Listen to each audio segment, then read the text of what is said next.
Hello, आप सभी का इस संस्कृत व्याख्यानम चैनल में हार्दिक स्वागत है। जैसा कि आप लोग जान रहे हैं कि हम कई दिनों से समास को ही बता रहे हैं और समास में भी हम लोग इस समय तत्पुरुष समास के षष्ठी तत्पुरुष समास में चल रहे हैं।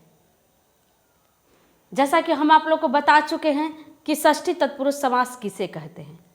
तत्पुरुष समास का मतलब तो आप लोग जानते हैं कि जिसमें बाद वाले पद के अर्थ की प्रधानता होती है उसे ही तत्पुरुष कहते हैं। और षष्ठी तत्पुरुष का भी मतलब आप लोग जानते हैं कि जिसके पूर्व पद में षष्ठी विभक्ति रहती है वही षष्ठी तत्पुरुष समास होता है। लेकिन आइए हम लोग आज के मुद्दे पर आते हैं। आज का मुद्दा है षष्ठी तत्पुरुष समास का अपवाद। अब सोचिएगा कि ये अपवाद क्या चीज है। कुछ लोग तो अपवाद का मतलब जानते ही हैं, लगभग सब कोई जानता है अपवाद का मतलब, लेकिन षष्ठी तत्पुरुष समास में अपवाद क्या है ये हम लोग को समझना है। पहले तो हम अपवाद का मतलब आप लोग को बता दे रहे हैं।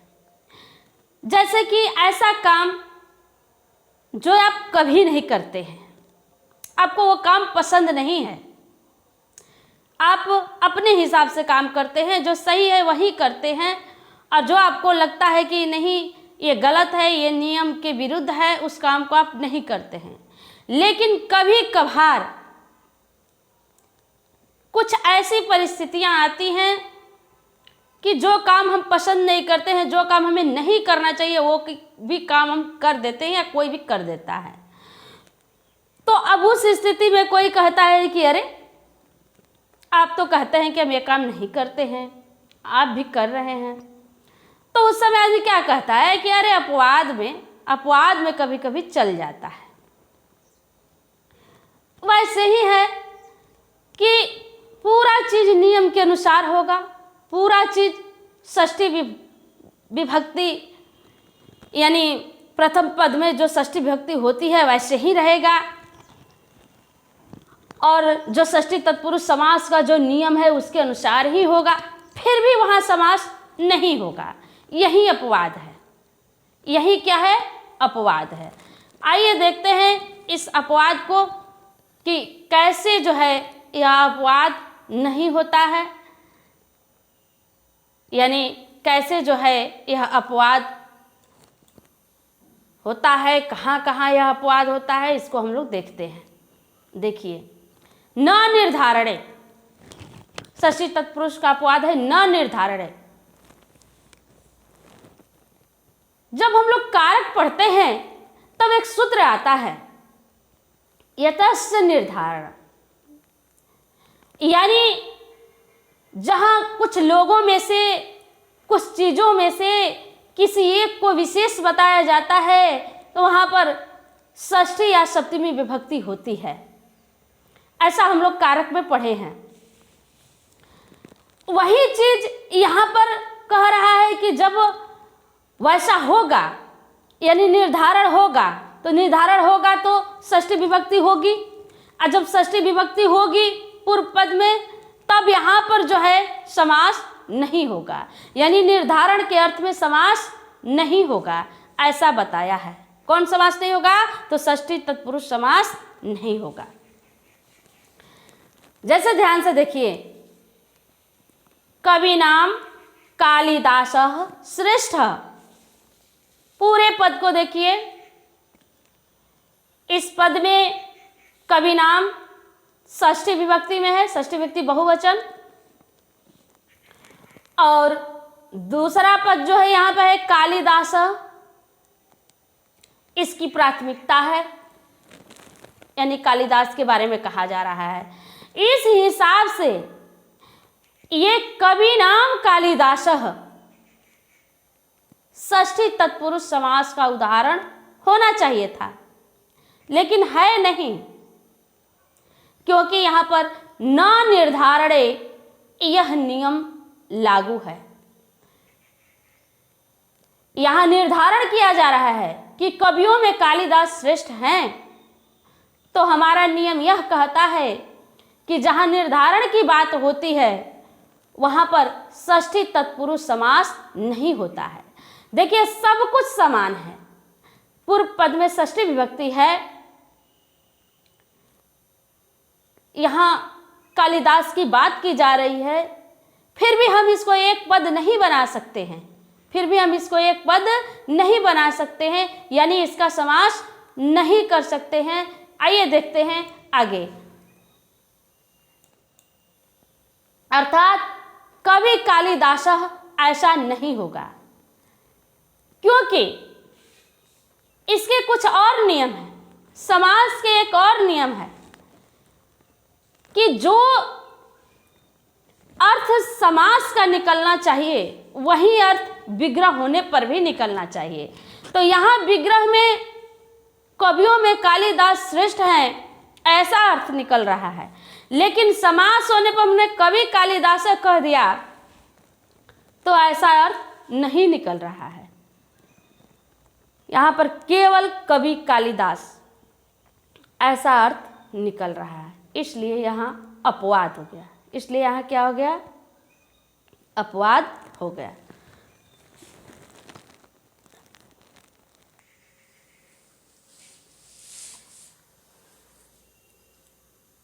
यहाँ देखिए कवि कालिदास,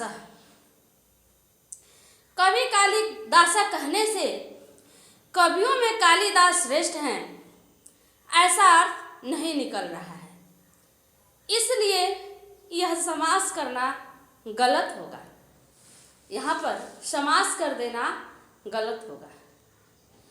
यहाँ पर कवि नाम कालिदास वही सही रहेगा, वहाँ पर विभक्ति दिखानी ही पड़ेगी। इसके कारण यह अपवाद हो गया, षष्ठी तत्पुरुष का अपवाद हो गया कि सब कुछ समान रहते हुए भी, सारा नियम षष्ठी तत्पुरुष समान समास के अनुसार रहते हुए भी षष्ठी तत्पुरुष समास नहीं है। अगला देखिए दूसरे उदाहरण में, पर्वतानाम हिमालय श्रेष्ठ, पर्वतों में हिमालय श्रेष्ठ है। यहाँ भी देखिए वही बात है, यहाँ भी पर्वतानाम षष्ठी विभक्ति बहुवचन, हिमालय हिमालय की प्रधानता है। हम दोनों पद एक करना चाहेंगे, यानी जब हम दोनों पदों को एक करेंगे तभी समास होगा, और विभक्ति को बीच में से गायब करेंगे तो क्या हो जाएगा? पर्वत हिमालय। तो यहाँ भी वही बात है कि पर्वत हिमालय जब हम कहेंगे तो पर्वत हिमालय कहने से केवल पर्वत हिमालय का बोध होगा, पर्वतों में हिमालय श्रेष्ठ है ऐसा बोध नहीं होगा। इसलिए यह भी अपवाद बन जाएगा, यहाँ भी समास नहीं होगा, क्योंकि समास जब हम करेंगे तो इसका अर्थ ही बदल जाएगा। अब जब अर्थ बदल जाता है तो फिर समास बनाने का कोई मतलब नहीं रह जाता है।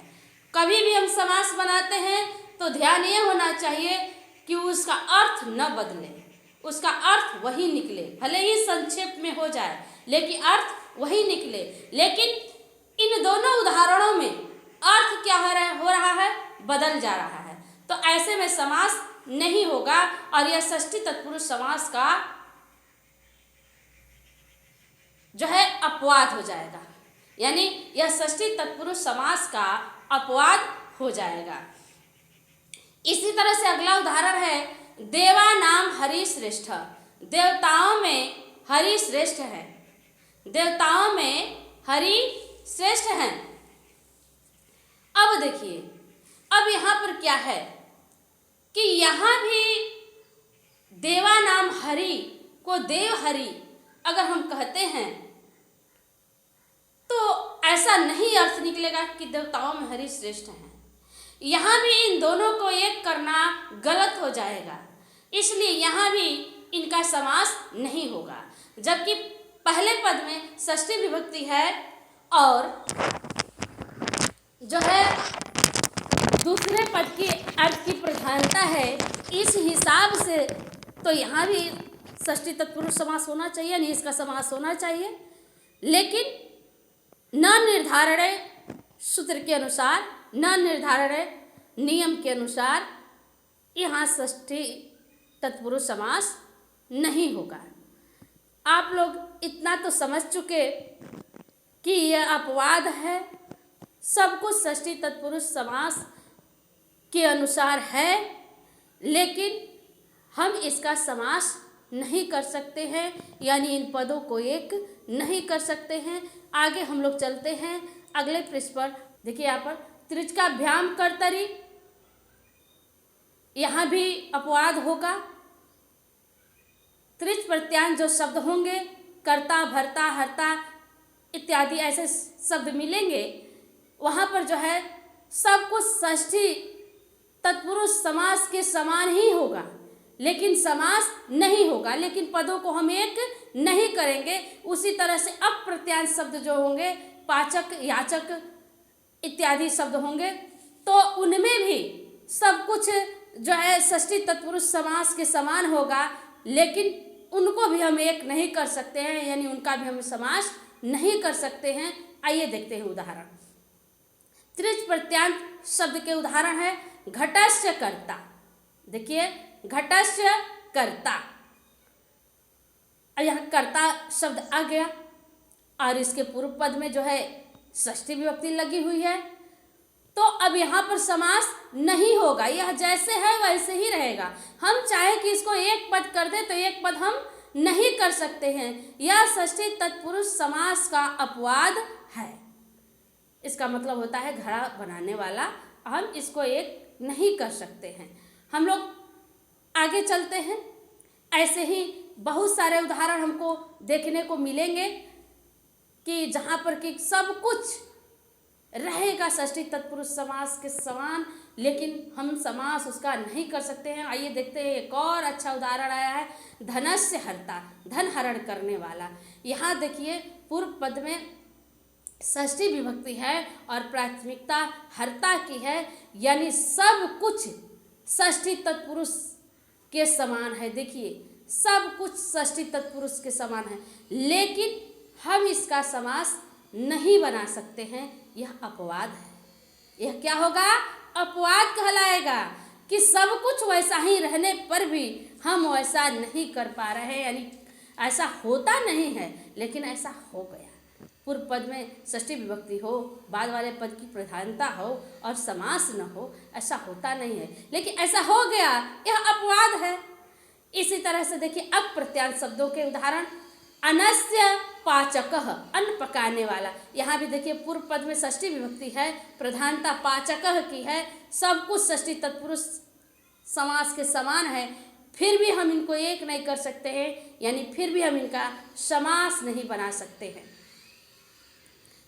देखते हैं अगला उदाहरण। आगे देखिए, यहाँ पर देखिए दुग्धस्य याचक, दूध मांगने वाला। यहाँ भी पूर्व पद में षष्ठी विभक्ति है, बाद वाले पद के अर्थ की प्रधानता है, सब कुछ षष्ठी तत्पुरुष के समान है, फिर भी हम इसका समास नहीं बना सकते हैं। यह भी अपवाद है, यह भी अपवाद है।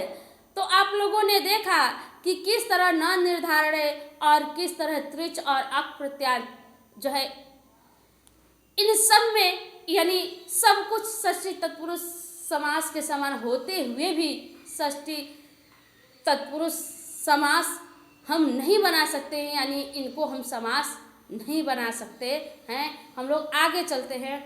आगे और भी कुछ है जहाँ पर कि अपवाद है, यानी कुछ नियमों का खंडन किया गया है, नियम के विरुद्ध हम चल रहे हैं। कुछ जगह ऐसे हैं जहाँ की नियम कुछ और है, लेकिन हम करते कुछ और है, वही अपवाद है।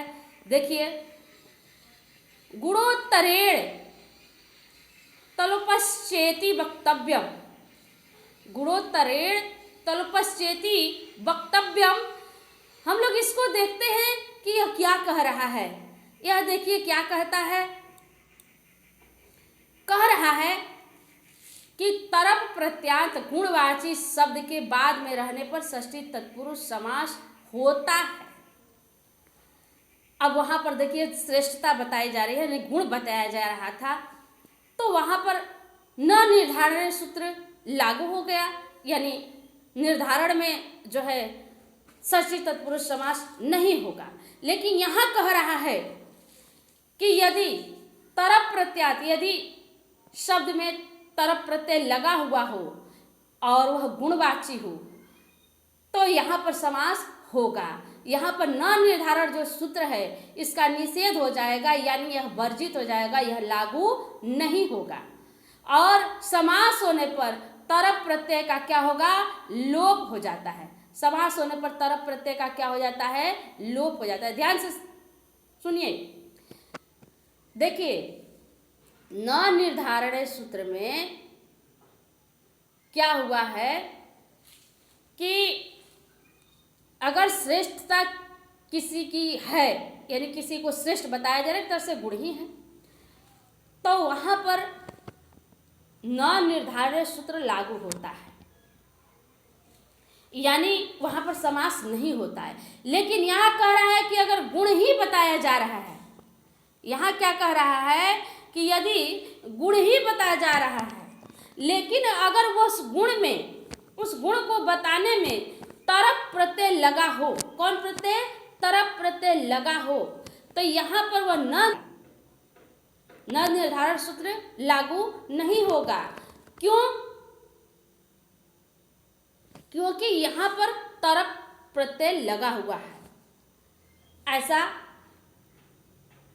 यदि तरप प्रत्यय लगा हुआ है तो यह नियम लागू नहीं होगा। और समास होने पर तरप प्रत्यय का क्या होता है, लोप हो जाता है। जब हम समास बनाएंगे तो तरप प्रत्यय क्या होगा, लुप्त हो जाएगा। आइए देखते हैं, जैसे देखिए सर्वेषां श्वेतरः, सर्वेषां श्वेतरः, देखिए पूर्व पद में षष्ठी विभक्ति लगी हुई है, पूर्व पद में क्या है, षष्ठी विभक्ति है, और यहाँ श्वेतरः, यहाँ तरप प्रत्यय लगा हुआ है, श्वेतरः। अब यहाँ कह रहा है कि इसका समास होगा। यहाँ पर इसमें सबसे सफेद ऐसा बताया जा रहा है, यहाँ पर श्रेष्ठता बताई जा रही है, फिर भी यहाँ समास हो रहा है क्योंकि यहाँ पर तरप प्रत्यय है। और समास होने पर यह तरप प्रत्यय का क्या होगा, लोप हो जाएगा। जैसे क्या बन गया, सर्वश्वेतः, क्या बन गया, सर्वश्वेतः। ध्यान से देखिए, सर्वश्वेतः। हम लोग आगे चलते हैं, ध्यान से देखिए आगे इसी तरह के और उदाहरण है। देखिए सर्वेषां महत्तरः, सर्व महान, क्या हो गया, सर्व महान। यहाँ भी पूर्व पद में षष्ठी विभक्ति लगी हुई है और महानता बताया जा रहा है, यानी सबसे बड़ा, सबसे महान, लेकिन इसमें तरप प्रत्यय है, इसलिए यहाँ पर न निर्धारण सूत्र लागू नहीं होगा और यहाँ पर समास होगा। और समास होने पर यह तरप प्रत्यय लुप्त हो जाएगा। इस तरह सर्व महान ऐसा शब्द बनेगा। इसी तरह पशुनाम पति, पशुपति, यहाँ भी मालिक यानी श्रेष्ठ ही बताया गया है, लेकिन यहाँ भी वह नियम लागू नहीं होगा। और यहाँ भी पशुनाम पति तो पशुपति ऐसा होगा। आगे देखिए, यदि पूर्व पद बहुवचन हो तो छाया शब्द सदा नपुंसकलिंग एक वचन में रहता है। यदि छाया शब्द आ जाए और उसका पूर्व पद बहुवचन में हो तो क्या होगा, पूरा पद जो है नपुंसकलिंग एक वचन में हो जाता है। ध्यान से देखिए, यहाँ उदाहरण, यहाँ छाया है, क्या आया है, छाया। यहाँ पर इसके पहले वाला पद जो है इच्छुड़ा, यह बहुवचन में है, यह क्या है, बहुवचन में है। तो अब जब समास होगा तो पूरा पद नपुंसकलिंग एक वचन बन जाएगा। जैसे यहाँ पर देखिए पूरा पद नपुंसकलिंग एक वचन में हो गया है। इच्छु छायम, क्या हो गया, इच्छु छाया, यानी पीखों की छाया में। उसी तरह बटानाम छाया, बट छायम। यहाँ भी देखिए पूरा पद नपुंसकलिंग एक वचन, यानी यहाँ बरगद है लेकिन बरगदों की छाया में। अगर यही बटस्य क्या रहता, बटस्य छाया, तो बट छाया हो जाता, बट छायम नहीं होता, बट छाया हो जाता है। ठीक है, आगे हम लोग चलते हैं। आगे देखिए, राजन शब्द को छोड़कर राजा शब्द के यदि अन्य पर्यायवाची शब्द हों और बाद में सभा शब्द हो तो पूरा पद नपुंसक लिंग एक वचन में हो जाता है। जैसे देखेंगे, आप लोग समझ रहे हैं मैं क्या कह रही हूं, कि जो है राजन शब्द के बाद यदि सभा शब्द है, अगर राजन शब्द है और उसके बाद यदि सभा शब्द है तब तो राज सभा होगा। जैसे राज्ञः सभा, राज सभा ऐसा होता है। राज्ञः सभा का समास राजसभा ऐसा होता है। लेकिन वही राजन शब्द यानी राजा का अर्थ कई तरह से होता है, यानी उसके पर्यायवाची बहुत है। नृप है, भूपति है, महीपति है। तो अगर राजन है तब तो सभा ज्यों का त्यों रहेगा, लेकिन अगर राजन नहीं है, उसका कोई और पर्यायवाची शब्द है, तब जो है पूरा पद नपुंसक लिंग एक वचन में हो जाएगा। तब जो है इस तरह से सभा सभा नहीं रह जाएगा, बल्कि सभा जो है सभम बन जाता है। देखते हैं इसका उदाहरण। देखिए यहाँ पर राजसभा, राजसभा जो कहते हैं राजसभा, यानी राज्ञः सभा, अब हम लिखे नहीं है लेकिन बता दे रहे हैं, राज्ञः सभा राजसभा।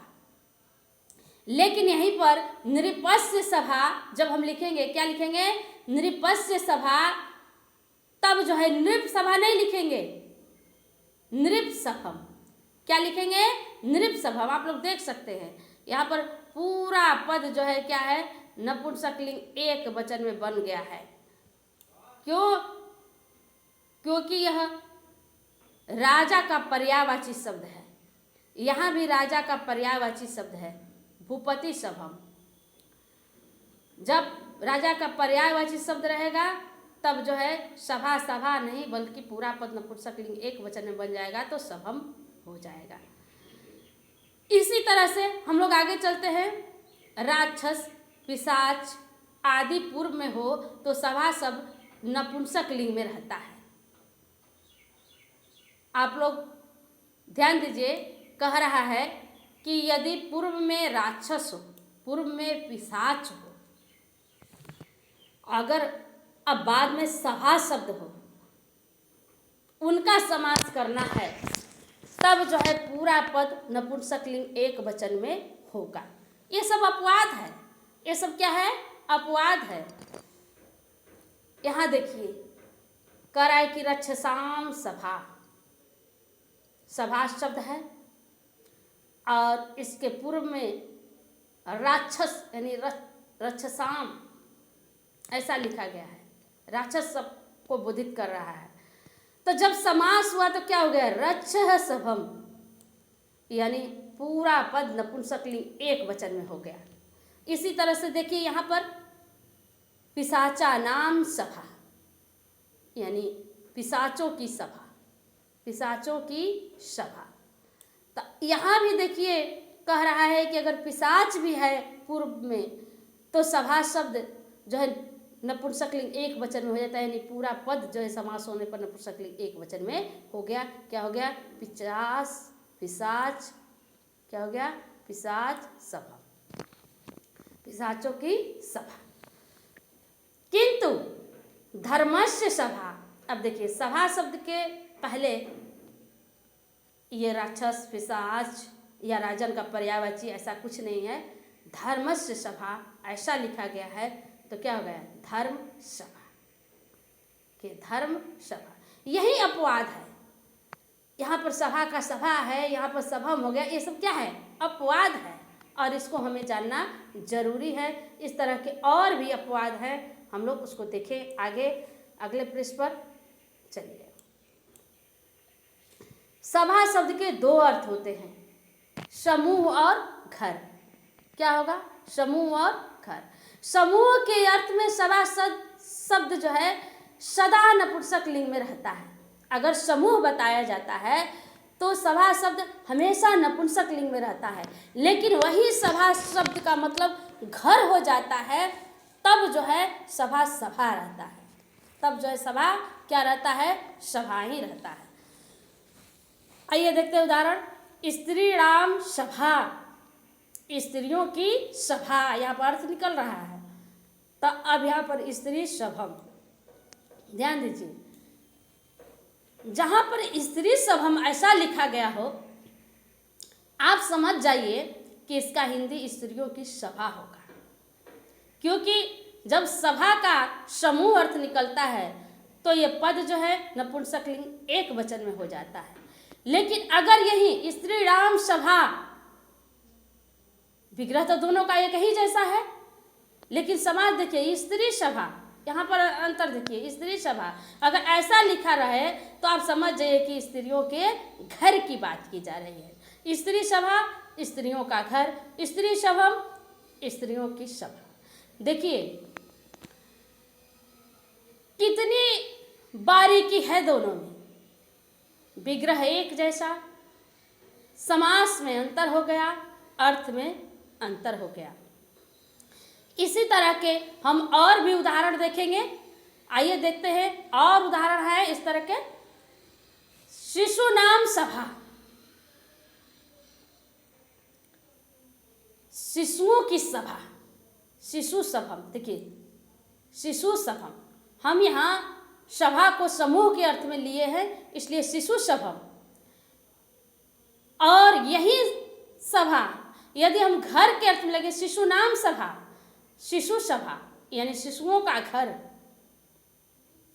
देखिए दोनों में अंतर, विग्रह एक जैसा है लेकिन हम समास अलग अलग ढंग से किए हैं। यहाँ शिशु सभम कर दिए हैं, शिशु सभा कर दिए हैं, इसका मतलब समूह हो गया और इसका मतलब घर हो गया। ये अंतर हमको जानना जरूरी है। अगर हमसे ये इसका शिशु सभम का अर्थ पूछा जाएगा तो हम शिशुओं की सभा कहेंगे, शिशु सभा का अर्थ पूछा जाएगा तो शिशुओं का घर कहेंगे। ऐसा हम लोग आज अपवाद को समझे, षष्ठी तत्पुरुष समास में कहाँ कहाँ अपवाद होता है इसको हमने समझा, और आगे हम कुछ और समझेंगे। अगले वीडियो में हम कुछ और लेकर के आएंगे। आप लोग ध्यान से देखिएगा, ध्यान से आप लोग हमारा वीडियो देखते रहिए, हमारे मनोबल को बढ़ाते रहिए। मैं पूरी कोशिश करती हूँ कि आप लोगों में संस्कृत के प्रति रुचि को जगा दूँ। यही मेरा लक्ष्य है, यही मेरा उद्देश्य है। लेकिन इसको सफल बनाने में आप लोगों का सहयोग चाहिए, इसलिए आप लोग इस चैनल को सब्सक्राइब कीजिए, इसको लाइक कीजिए, इसे पढ़िए। अभी के लिए इतना ही।